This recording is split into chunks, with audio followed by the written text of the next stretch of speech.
কৌপাটিত মা অনুষ্ঠান নামেৰে মানৱ দৰদী অনুষ্ঠান মাহীন ঘৰ নহওক ঘৰহীন মা নহওক শীৰ্ষক বাক্যশাৰীয়ে অনুষ্ঠানটোৰ মূল মন্ত্ৰ। শতাধিক মাতৃক চৰণ চুই সেৱালৈ আশীষ গ্ৰহণ আয়োজক গোষ্ঠীৰ। সাৰথী ন্যাসৰ উদ্যোগত এই গাম্ভীৰ্যপূৰ্ণ অনুষ্ঠানটি।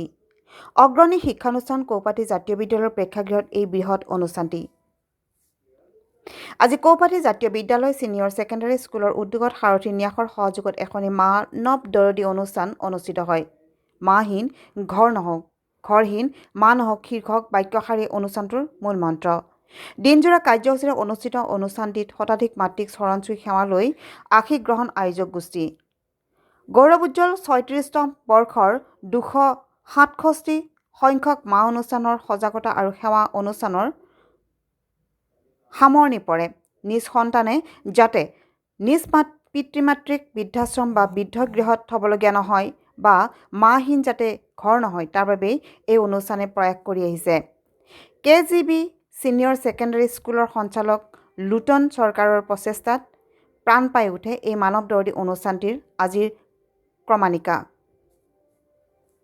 মা অনুষ্ঠানৰ মুখ্য পৃষ্ঠপোষক তথা লখিমপুৰস্থিত মেছাৰ্ছ জি বৰদলৈ এণ্টাৰপ্ৰাইজৰ গৰাকী গোবিন্দ বৰদলৈয়ে জীৱনৰ বহু তিতা কেঁহা অভিজ্ঞতা মাতৃৰ সহিতে উপস্থিত সকলোৰে সন্মুখত ব্যক্ত কৰি আৱেগিক হৈ পৰে।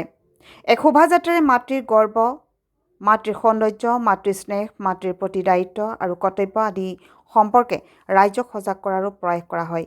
ভিন্ন সাংস্কৃতিক ক্ৰমণিকাৰে মাতৃসকলক সম্যক মনোৰঞ্জন দিয়া হয়। শেষত সকলোৱে লগে ভাগে এসাঁজ খোৱাৰ ব্যৱস্থা কৰে KGB পৰিয়ালে। আমাৰ হাতত কিছু মন্তব্য আছে, শুনাই ল'ব বিচাৰিছোঁ।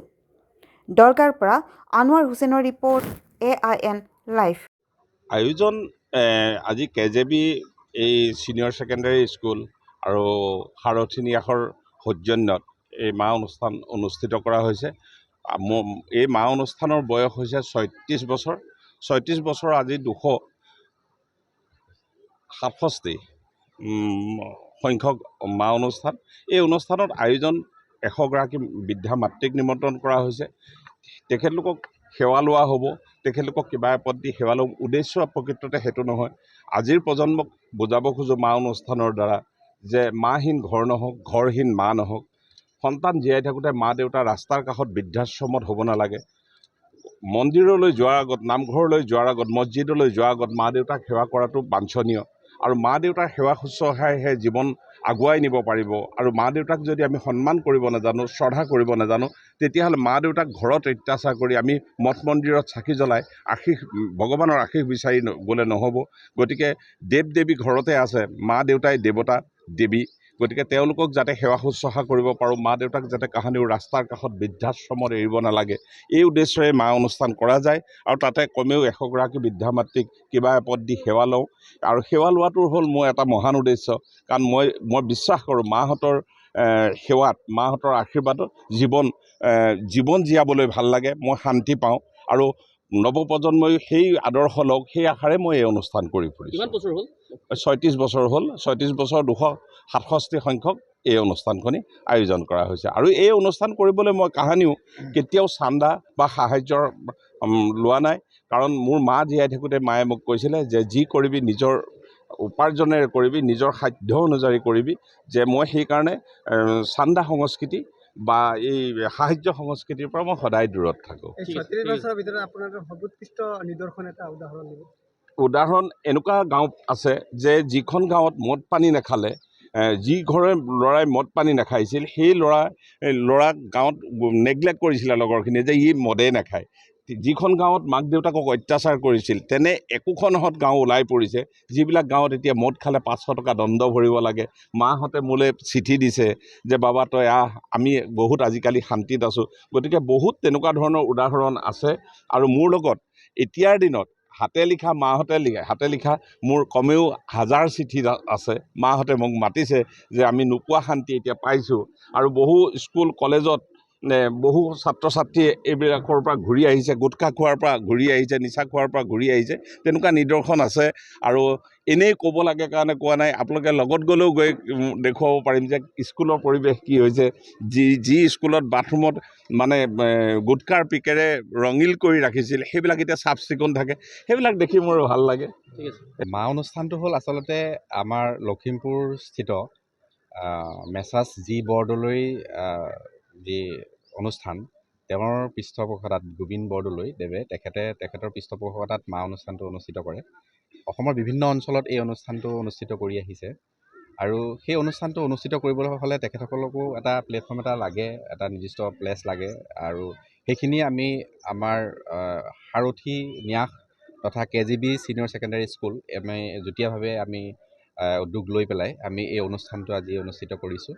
আমাৰ এই অনুষ্ঠানটোৰ মূল উদ্দেশ্য হৈছে যে ইয়াত আমি 100গৰাকী মাতৃক আজি সেৱা লোৱা যাব, আৰু তাত ছাত্ৰ ছাত্ৰীসকল উপস্থিত থাকিব। ছাত্ৰ ছাত্ৰীসকলক আমি অনুষ্ঠানটোৰ জৰিয়তে বুজাব বিচাৰিছোঁ আচলতে মাসকল তেওঁলোকৰ জীৱনৰ কাৰণে কিমান প্ৰয়োজনীয়, মাসকলে তেখেতসকলৰ কাৰণে কিমান পৰ্যায়লৈকে কাম কৰে, কিমান ছেক্ৰিফাইচ কৰিব পাৰে। গতিকে মাসকলৰ আশীৰ্বাদ হ'লে যে তেখেতসকল জীৱনটো কিমান উন্নতিৰ পথলৈ আগবাঢ়ি যাব পাৰিব, এই গোটেই কথাবোৰ আচলতে এই অনুষ্ঠানটোৰ জৰিয়তে আমি এটা মেছেজ তেওঁলোকক দিব বিচাৰিছোঁ। এই অনুষ্ঠানটোত সঁচাকৈ আমি আগতেও এই অনুষ্ঠানটো কৰিছোঁ, ওৰাঙত কৰিছোঁ আমাৰ সাৰথি ন্যাসৰ উদ্যোগত। তাতো আমি বহুত ছাত্ৰ ছাত্ৰী আছিলে। আমি ইয়াৰ অনুষ্ঠানটোত উপস্থিত থকাৰ পিছত ছাত্ৰ ছাত্ৰীসকলৰ মনৰ যি পৰিৱৰ্তন, মাতৃসকলৰ মনৰ যি পৰিৱৰ্তন, সেইটো আমি লক্ষ্য কৰিছোঁ। আৰু আমাৰ সাৰথি ন্যাসৰ মূল লক্ষ্যই হৈছে যে ছাত্ৰ ছাত্ৰীসকলৰ কাৰণে কাম কৰা, ছাত্ৰ ছাত্ৰীসকলৰ উন্নয়নৰ হকে কাম কৰা। গতিকে সেই ছাত্ৰ ছাত্ৰীসকলৰ যদি মানসিক বিকাশ ঘটিব লাগে, তেওঁলোকৰ এই যদি আধ্যাত্মিক এটা যদি গুণ তেওঁলোকৰ মাজত থাকে, তেওঁলোকৰ যদি নৈতিক চৰিত্ৰ ভাল হৈ থাকে, তেতিয়াহ'লে নিশ্চয় তেওঁলোকে জীৱনত উন্নতি লাভ কৰিব পাৰিব। সেই আশা ৰাখিয়ে তেওঁলোকক সন্মুখত লৈ এই অনুষ্ঠানটো আমি অনুষ্ঠিত কৰিছোঁ। ইয়াতে বহুত ছাত্ৰ ছাত্ৰী প্ৰেজেণ্ট আছে, আৰু তেওঁলোকক সন্মুখতে লৈ পেলাই আমি মাসকলক কেনেধৰণে আমি সেৱা জনাব লাগে, এই কথাটো আমি এটা মেছেজ দিব বিচাৰিছোঁ। এই মা অনুষ্ঠানটি প্ৰত্যেক বছৰে অনুষ্ঠিত কৰা হয়। মা অনুষ্ঠানটো প্ৰতি বছৰে নহয়, প্ৰতি মাহে অনুষ্ঠিত কৰা যায়। প্ৰতি মাহত এটাকৈ মা অনুষ্ঠান কৰা যায়। এইটো 267 সংখ্যক এইটো মা অনুষ্ঠান। গতিকে ইতিমধ্যে প্ৰায় 35 বছৰ এই অনুষ্ঠানটো চলি আছে। গতিকে এতিয়া অব্যাহত থাকিব। ইয়াৰ মূল লক্ষ্য হৈছে মাতৃসকলক সেৱা, আৰু ছাত্ৰ ছাত্ৰীসকলক তেওঁলোকৰ মানসিক আৰু তেওঁলোকৰ আধ্যাত্মিক তথা নৈতিক দিশত তেওঁলোকক আগবঢ়াই লৈ যোৱা। কিবা তাৰিখ থাকে নেকি? নিৰ্দিষ্ট একো তাৰিখ নাথাকে। তেখেতসকল আমাৰ যিজন আমাৰ স্বত্বাধিকাৰী তথা মুখ্য পৃষ্ঠপোষক গোবিন্দ বৰদলৈদেৱ, তেখেতক আমি যোগাযোগ কৰিলে বা যি অঞ্চলৰ পৰাই তেখেতক যোগাযোগ কৰা যায়, তেখেতৰ পৃষ্ঠপোষকতাত এই অনুষ্ঠানটো অনুষ্ঠিত কৰে। আৰু আমাৰ ফালৰ পৰাও কৰিব লগা বহুতখিনি থাকে, সেইখিনি যদি আমাৰ যিসকলে কৰিব পাৰে বা কৰিব বিচাৰে, তেখেতৰ লগত যোগাযোগ কৰিলে এই অনুষ্ঠানটো তেওঁ সুন্দৰভাৱে পৰিচালনা কৰি দিয়ে। সজাগতামূলক সভা অনুষ্ঠিত কৰিছে, কি ক'ব এই সন্দৰ্ভত?